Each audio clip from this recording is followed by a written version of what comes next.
Salaire dans la fonction publique, c'est zéro pour tous et les miettes pour les autres. Fait totalement inédit dans l'histoire récente de la fonction publique, aucune revalorisation générale des salaires n'a été mise en œuvre au cours de la présente mandature. La valeur du point d'indice, déjà quasi gelée depuis 10 ans, n'a donc connu aucune évolution. C'est un peu comme si dans les branches du privé, aucun accord salarial n'avait été conclu durant cette période. L'État, un sacré patron. Pouvoir d'achat des agents publics. De l'érosion à l'effondrement programmé ? En 20 ans, la valeur en euros constants du salaire indiciaire des fonctionnaires a perdu plus de 20%, entraînant la paupérisation progressive de la fonction publique. L'agent de catégorie A d'aujourd'hui équivaut à la catégorie B d'hier, l'agent de catégorie B d'aujourd'hui à la catégorie C d'hier, et l'agent de catégorie C d'aujourd'hui au SMICAR d'aujourd'hui.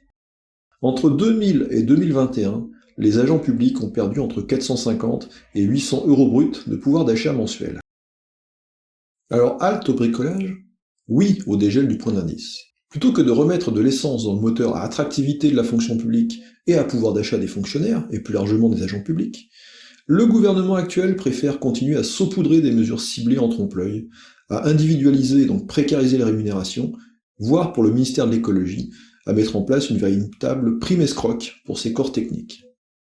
Alors que l'inflation repart de plus belle, que les agents constatent dans les faits l'explosion de certains de leurs postes de dépenses obligatoires, logement, énergie, transport, l'érosion progressive risque de faire place à l'effondrement de leur pouvoir d'achat.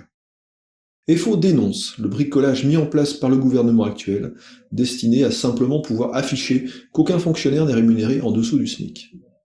Dans ce cadre, FO revendique pour la fonction publique l'augmentation générale des salaires par la revalorisation du point d'indice et l'amélioration de la grille indiciaire, ainsi que la revalorisation des pensions de retraite. Alors le 27 janvier 2022, rendez-vous tous dans l'action pour faire changer le logiciel des décideurs d'aujourd'hui et de demain.